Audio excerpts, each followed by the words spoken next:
Con el auspicio de Servicio Militar, descubre tu potencial. Te sorprenderás. Presentamos.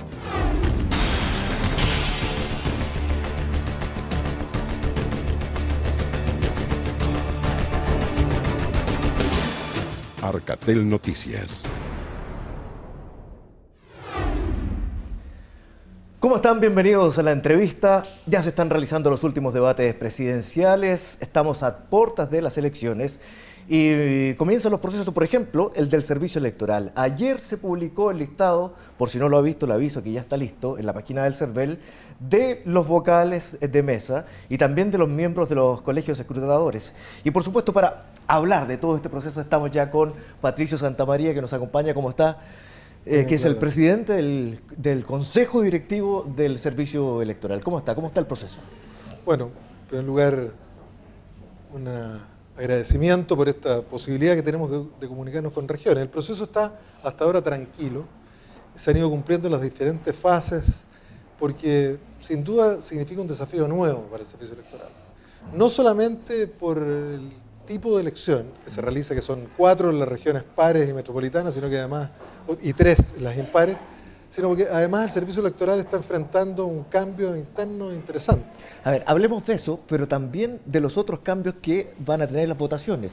Por ejemplo, la cantidad de votos que va a tener que emitir la gente, que son distintos en las regiones pares, las regiones impares, que implican la elección de consejeros regionales también. ¿Hay suficiente información porque partió algo tarde la campaña del gobierno? Sí, yo creo que ahí efectivamente hay un déficit que vamos a tener que suplir. Nosotros, como servicio electoral, no tenemos facultades ni presupuesto para informar a la ciudadanía respecto de los cargos que se eligen, que son muy relevantes, especialmente para las regiones. Hoy día, si uno mira, prácticamente todos los candidatos presidenciales hablan del tema de la regionalización, pero hay un desconocimiento enorme respecto de los consejeros y consejeras regionales, que son precisamente en conjunto con el intendente, quienes conforman el gobierno regional. Entonces ahí hay un contrasentido. Para nosotros como servicio electoral fue una sorpresa y fue una elección que subió sobre la marcha. Porque en principio tampoco estaba destinado a hacerse en esta ocasión. Exactamente. Nosotros, era más factible hacerlo con las elecciones municipales, por ejemplo. Claro, hubo un debate que se hizo en el Parlamento y cuando nosotros asumimos el 18 de febrero de este año, del 2013, el presidente de la República utilizó un procedimiento que está en la Ley de Bases de Administración General del Estado, que permite que en situaciones excepcionales establecer gobiernos corporativos, es decir, establecer consejos en aquellos organismos públicos donde él determine que es fundamental. El servicio electoral tradicionalmente tenía un director, una subdirectora y ahí toda una estructura que no es muy grande, son 260, 270 personas en todas las regiones del país, es decir, una planta bastante pequeña que durante muchos años ha desarrollado su labor de manera muy eficiente. Somos un ejemplo a nivel del mundo en lo que significa la organización de este tipo de elecciones. A mitad de andar y un poco antes de organizar las primarias, que fue el primer desafío, por primera vez en Chile se utilizó el mecanismo legal de primaria. O sea, hubo varias cosas que se están implementando recién ahora, porque además de esas primarias teníamos el voto voluntario. Un voto voluntario que también tiene de cabeza a los analistas políticos tratando de determinar más o menos cuántos van a votar y cuántos van a participar de ese proceso, para tratar de establecer también porcentajes para los candidatos presidenciales, entre otros. Así es, el año 2012 por primera vez se implementa la inscripción automática. Eso significó que un padrón que estaba prácticamente congelado en 8.800.000 personas, aumenta hoy día a 13.573.143 electores y electoras. Ese es el dato duro de las personas que pueden ejercer su derecho de sufragio el 17 de noviembre. Entonces, voto voluntario por una parte. El procedimiento de primarias que por primera vez se aplica en el país. Y nosotros sabíamos que teníamos elecciones presidenciales y parlamentarias, pero a mitad de andar, como señalaba, se nos suma esta nueva elección que implica en Chile la elección de 278 consejeros y consejeras regionales en 64 circunscripciones provinciales. El país se divide en 64 circunscripciones provinciales sobre la base de las provincias que eligen entre 14 y 34 consejeros regionales. Ahí se aplica primero una base general. Ninguna región del país, independientemente del número de habitantes, elige menos de 14 consejeros regionales. Pero posteriormente, al aplicarse el elemento cuantitativo del número de habitantes, llegamos a regiones como la del Biobío, la de Valparaíso, que elige 28, y 34 la región metropolitana, que es la región que obviamente por el número de habitantes elige mayor cantidad de consejeros regionales. Ahora, esto va a tener una complejidad mayor a la hora de la votación, el día mismo, en cuanto a la información que hay que entregarle a la gente, porque aunque queramos y aparezca en los medios de comunicación y en los diarios y en la radio, hay mucha gente que se va a encontrar ahí recién con que tiene 2, 3, 4 urnas, 3 o 4 dependiendo de la región, ¿no? Así es, y es bien importante lo que tú señalas, Claudio, porque ya en la elección municipal hubo el siguiente problema: personas que llegaban a votar y decían, mira, a mí solamente deme el voto de alcalde o alcaldesa porque yo no tengo idea, no conozco quiénes son los concejales, no me interesa. Se producía un primer problema que retrasa sin duda la elección. Hoy día hay que señalar con mucha claridad que el voto es voluntario en el sentido de que la persona elige, opta si va a votar o no.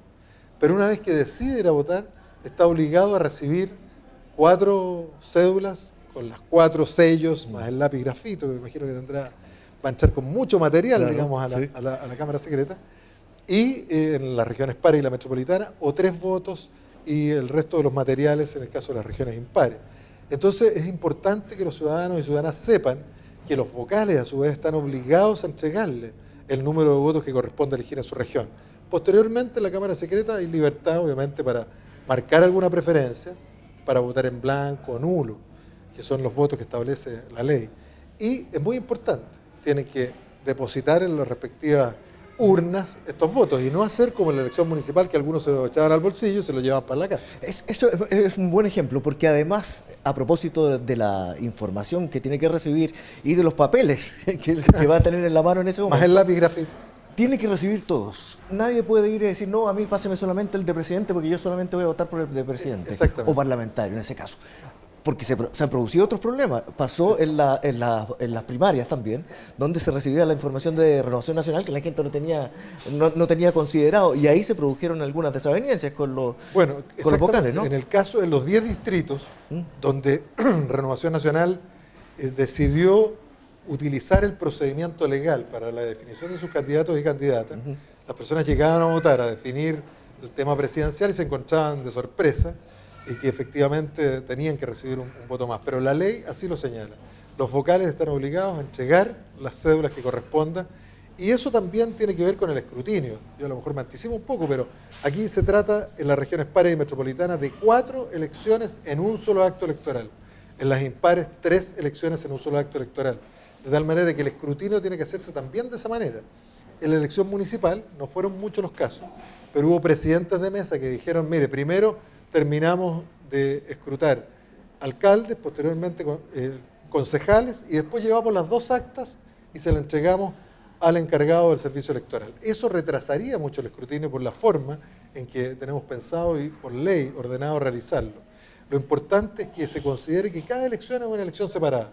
Cuando se firma el acta de la elección presidencial, que es el primer escrutinio que hay que hacer, antes de iniciar el escrutinio de la elección parlamentaria, hay que entregar a un personal del servicio electoral que va a estar en cada uno de los 2012 locales de votación a lo largo de todo el país. Hay que entregarles acta. ¿Y por qué hay que entregárselo inmediatamente? Porque ahí tenemos la obligación nosotros de digitalizar el acta y de digitar los resultados. Esto entra a un sistema donde empieza a producirse automáticamente, desde el punto de vista de la informática, el escrutinio. El conteo de la información. El conteo de la información. Y ese conteo va llegando de manera simultánea al servicio electoral, pero también a todos los medios de comunicación, también a los partidos políticos y a los candidatos independientes. De tal manera que hoy día, por ejemplo, la obligación que me corresponde cumplir, de acuerdo a un artículo de la ley 18.700, de leer boletines solemnes, quedó también un poco obsoleta. Claro, porque uno empieza a leer con el 20% de los votos y cuando termina de leer estos largos comunicados, ya el resultado está en el 25 o el 30. A mí lo único que me tranquiliza, Claudio, es que supe que los canales de televisión también están complicados con esto, porque la llegada tan rápida de información complica a los panelistas que están empezando a comentar resultados. A veces empiezan a comentar un resultado y en la mitad del comentario o de la reflexión ya cambió. Por lo pronto un panel grabado va a ser imposible. No, absolutamente imposible ese día. Mire, con lo que usted me dice, de acuerdo a la recolección de la información vía informática, es un proceso mucho más rápido. Así es. Pero también esta cantidad de votos, de hojas, de papeles y de procesos que hay que hacer podrían ralentizarlo un poco. ¿Ustedes tienen más o menos determinado cuáles van a ser los horarios donde ya se conozcan resultados oficiales o algunas aproximaciones oficiales? Bueno, nosotros aquí dependemos del trabajo, de la rapidez del trabajo que ejecuten en las 41.534 mesas que hay en el país. Porque va a depender de la rapidez con que nos entreguen ellos la información con el ingreso a este sistema que se va a aplicar también por primera vez en una elección presidencial y parlamentaria. Bueno, y obviamente de consejeros y consejeras regionales. Antes recibía la información el Ministerio del Interior. Hay que recordar que hoy día, a partir de la creación de este consejo y de la instalación de este consejo, el servicio electoral logra su plena autonomía. Es un órgano autónomo del Estado que no depende del gobierno de turno. Bueno, en la elección municipal, el Ministerio del Interior recibía esta información, podía procesarla y organizaba la entrega de datos. Aquí no, van saliendo en línea, van saliendo de manera muy rápida. No es posible detenerlo. Legalmente nosotros incurrimos en una grave falta si detuviéramos la entrega de información. Entonces, va a depender del trabajo, del escrutinio ciudadano, hemos dicho. Aquí son los ciudadanos y ciudadanas, estos 206.000 y tantos, es una cantidad enorme de vocales que estén realizando en la tarea, la rapidez o no de la información. Sí, ese es otro factor. Se lo pregunto a la vuelta de comerciales porque tenemos que hacer una pauta y volvemos. Una pausa sí y volvemos inmediatamente. Porque sabemos que vales. Sabemos el potencial que hay en ti. Ven a formar tus valores y tu destino. Que tu horizonte no tenga límites.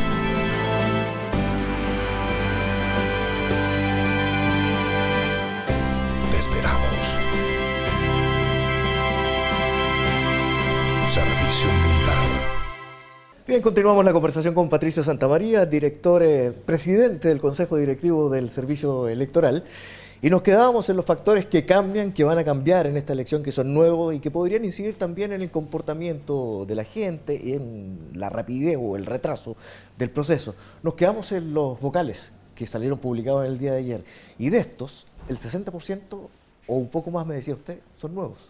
Exactamente. Ahí, a raíz del reclamo que uno habitualmente escuchaba de parte de los vocales, de las vocales, oiga, llevo tantos años y no me cambian y sigo en esto. La ley establece que cada 4 años hay que modificar parcialmente la integración de las mesas.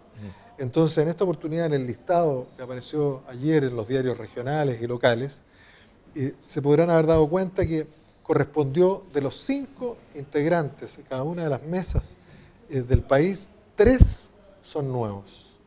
Y en el caso de los colegios escrutadores, que funcionan al día siguiente de la elección para copiar el resultado de las actas, etc., de los 10 que integran, 5 son nuevos. Respecto de ello, entonces, tenemos que hacer una especial tarea de capacitación. Y para eso hemos hecho el esfuerzo de entregar, por ejemplo, ya en el momento que nosotros, además de la publicación del día de ayer, que es la notificación oficial, y donde empieza a correr el plazo de excusas, a partir de mañana lunes, martes y el miércoles, 28, 29 y 30, pueden excusarse aquellas personas que estén en alguna de las causales que establece la ley. La excusa, en esto hay que aclararlo, ni el nombramiento de los vocales corresponde al servicio electoral, no es que me ponga el parche hasta la herida, ni la aceptación o no de la excusa. Esto viene de las juntas electorales. Las juntas electorales tienen una conformación básicamente que surge del Poder Judicial.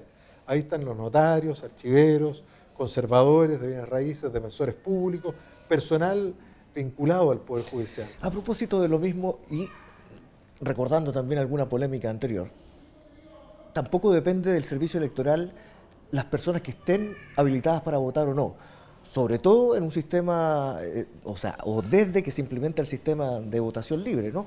Y ¿Van a aparecer de nuevo personas que estén, que hayan muerto, que hayan fallecido, detenidos, desaparecidos? Hubo su polémica, apareció el presidente Allende.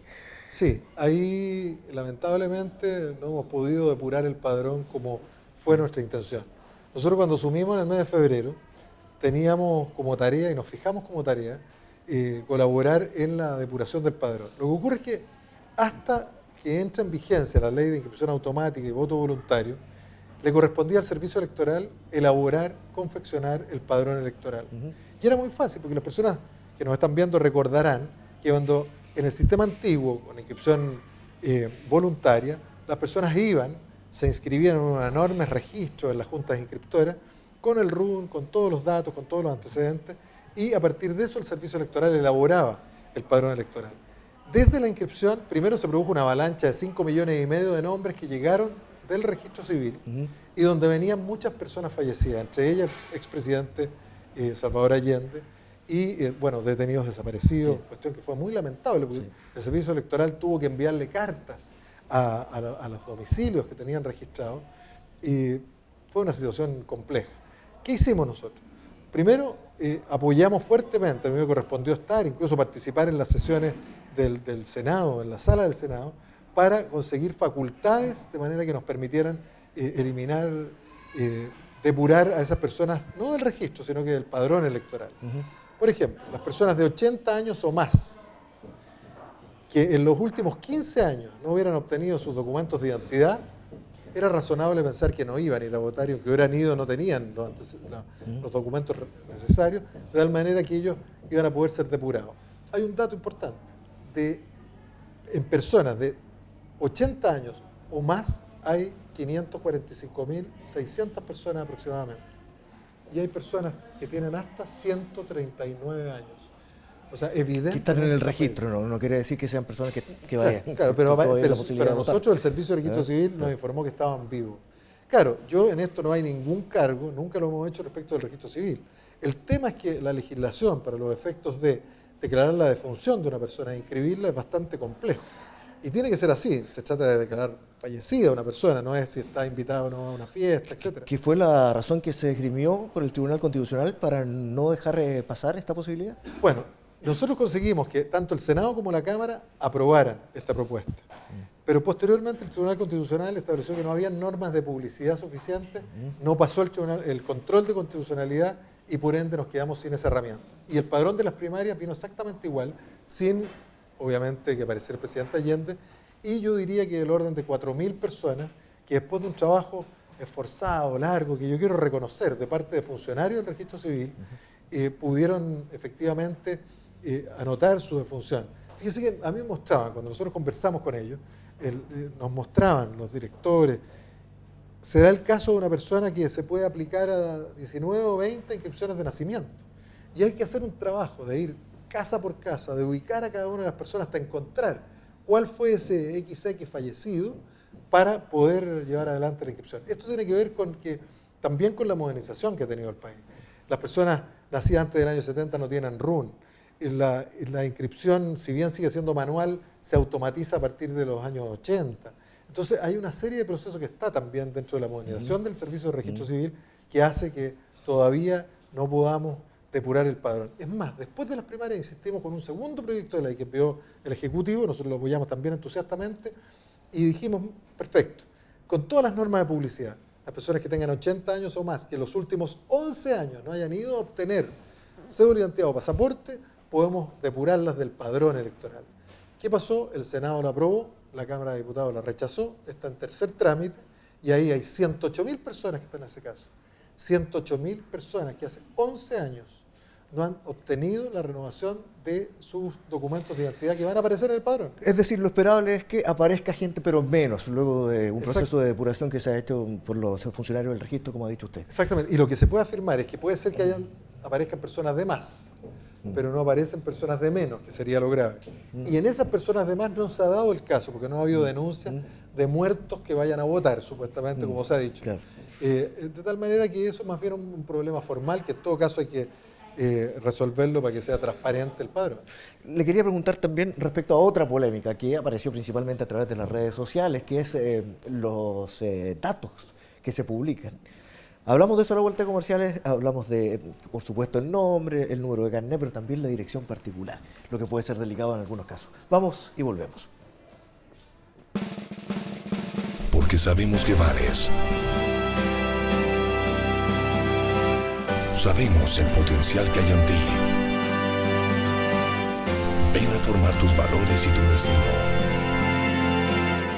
Que tu horizonte no tenga límites.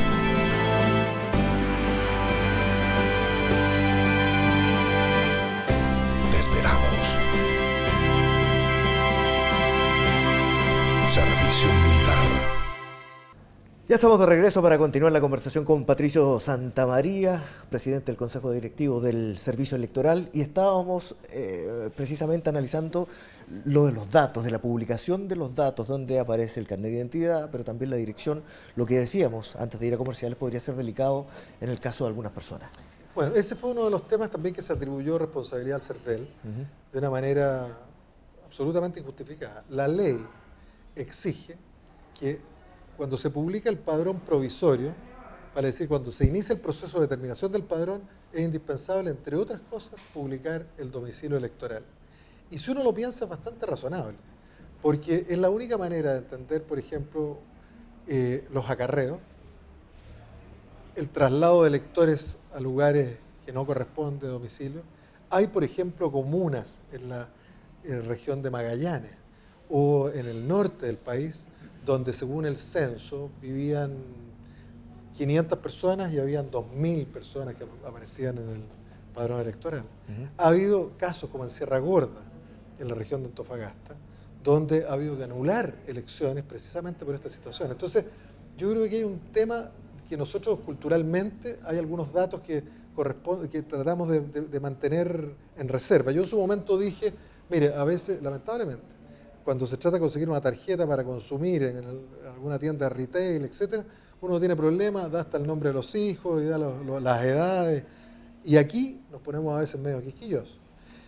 Pero en todo caso, ese es un tema que no fue tratado de manera muy responsable, creo yo. Hubo parlamentarios que fueron los mismos que habían aplicado, que habían aprobado la ley, incluso autoridades de gobierno, que reclamaron respecto a este supuesto error del CERVEL. No es así. Nosotros seguimos con la obligación y tuvimos que cumplir esa obligación hace unos días atrás de publicar también los datos y dentro de ello el domicilio electoral.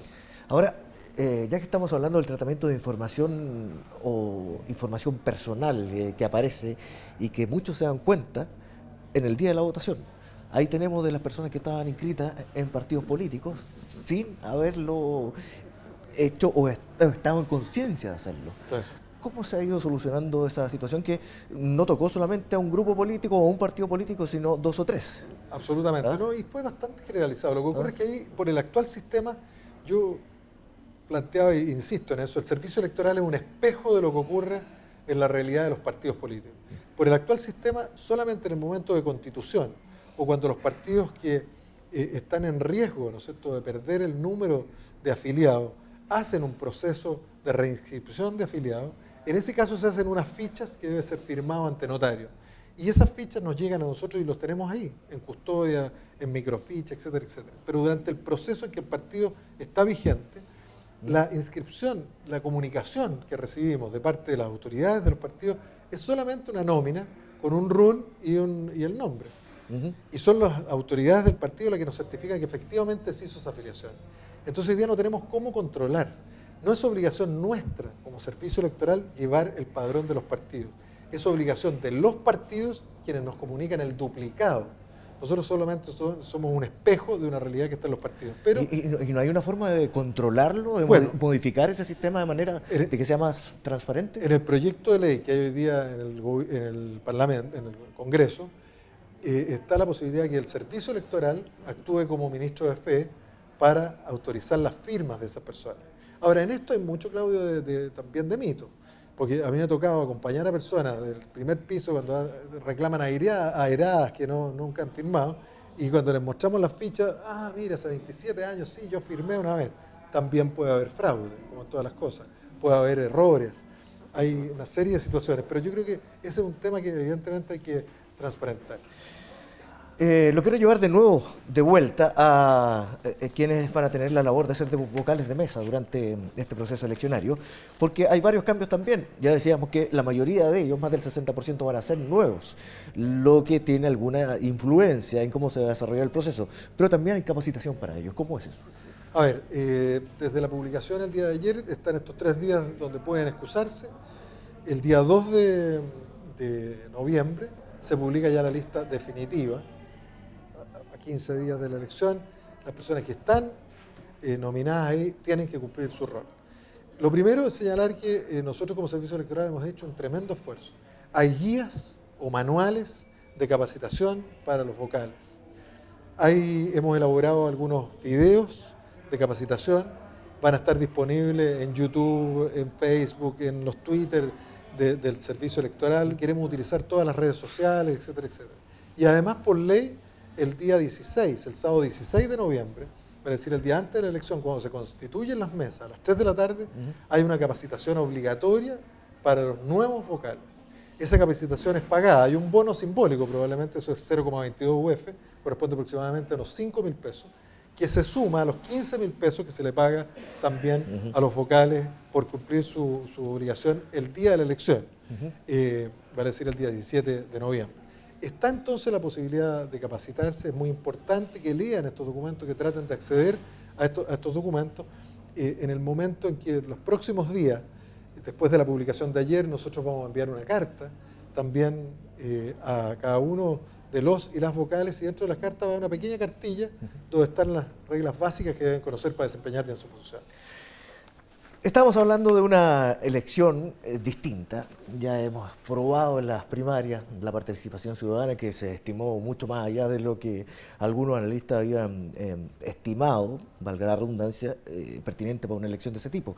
Usted me imagino que nadie tiene una bola de cristal en este momento, pero porque ni siquiera los analistas políticos la tienen, lo habíamos conversado antes. ¿Cuánto cree usted que de esos 13 y algo más millones de personas que están habilitadas para votar van a participar? A ver, es muy difícil. Primero, por el hecho de que es primera elección presidencial y parlamentaria con padrón, con voto voluntario. Y eso ya es un cambio muy importante. No nos sirve, por ende, esa baja participación que hubo en la elección municipal, que fue primera vez donde había voto voluntario. Pero si uno mira las en la municipal baja, en las primarias fue alta, más allá de lo que se estimaba, claro, y por lo tanto son resultados disímiles. Claro, yo escuché, digamos, en esa oportunidad, 1.400.000, en total 1.800.000, votaron más de 3 millones. Ahora, nosotros estamos preparados para que voten los 13.573.143 electores y electores. Si usted me apura un poco, yo creo que puede ser, no sé si debiera decir esto o no, pero yo imagino que del orden de 8 o 9 millones de personas podríamos esperar que votaran en la elección del 17 de noviembre. Pero eso es un muy buen número. Sí, es muy buen número, pero va a tener que ver mucho también ¿pero en qué cómo se da la campaña. ¿Cómo se da la campaña? ¿Cómo se da la campaña en los próximos días? Porque yo creo que una campaña donde hay cierta agresividad, donde se mantiene una forma de vínculo entre los y las candidatas, puede desalentar a algunos a ir a votar o puede incentivarlos a ir a votar. Entonces, es muy difícil hoy día dar una cifra. Nos quedan solamente algunos segundos. Un candidato presidencial señaló que no marcaran a C porque podía implicar una anulación de votos. Eso está descartado por el Servicio Electoral. A ver, ¿se puede marcar? El artículo, no. Nosotros lo que tenemos que informar es la forma correcta de votar. Que todo esto es asamblea constituyente. Yo dije hacer nomás, pero es votar para pedir una asamblea constituyente. Sí. Un voto simbólico por lo demás. Bueno, el voto correcto es el voto donde se marca, ¿no es cierto?, con el lápiz grafito, una línea vertical, la horizontal que está al costado izquierdo del número del nombre del candidato o candidata. El voto blanco y nulo es más o menos obvio, el nulo donde se marca más de una preferencia. Pero la ley en el artículo 71, número 5, establece los votos marcados. Esto viene desde la Comisión Constituyente del debate del año 87, 86, durante la dictadura. Entonces, el voto marcado es aquel donde se marca una preferencia por un candidato, pero además se agrega voluntario o accidentalmente una seña gráfica, una palabra, una sigla, a veces una mancha. Era muy común en la mesa de mujeres a veces una mancha de rucho, una mancha de sangre, una persona. Entonces, en esos casos la ley dice el voto es válido. Se cuenta para el candidato que está marcada la preferencia, pero hay una segunda obligación, hay que registrar en el acta el candidato que recibió esa preferencia y la existencia de esta marca, seña, palabra, sigla o lo que sea. Entonces es válido, pero además los vocales de mesa van a estar instruidos respecto a lo que pueda pasar con este AC y por lo tanto va a ser mucho más ágil el proceso. Así es, nosotros nos hemos hecho cargo de esto porque lo peor hubiera sido aquí no mirar o omitir un movimiento que hay de la ciudadanía y nos hemos preocupado claramente de instruir respecto de ese tipo de votos. ¿Por qué? Porque nos interesa tener un resultado rápido y preferimos tener una discusión como la que se ha dado en estos días y que haya claridad para la ciudadanía, que esta misma discusión se dé el mismo día de la elección durante los escrutinios en 41.500 y tantas mesas. Eso habría sido irresponsable. Yo creo que va a haber una claridad respecto al tema, las personas voluntarias y libremente pueden tomar la decisión que quieran y la ley es clara como para los efectos de dar y validar ese tipo de votos. Don Patricio Santamaría, le quiero agradecer por conversar con nosotros a través de 22 canales regionales de Magallanes a Punta Arenas. Muchas gracias nuevamente. Muchas gracias por la oportunidad de comunicarnos con la región. Y gracias a ustedes también por acompañarnos como siempre en la entrevista. Nos vemos en una próxima oportunidad. Con el auspicio de Servicio Militar, descubre tu potencial. Te sorprenderás. Hemos presentado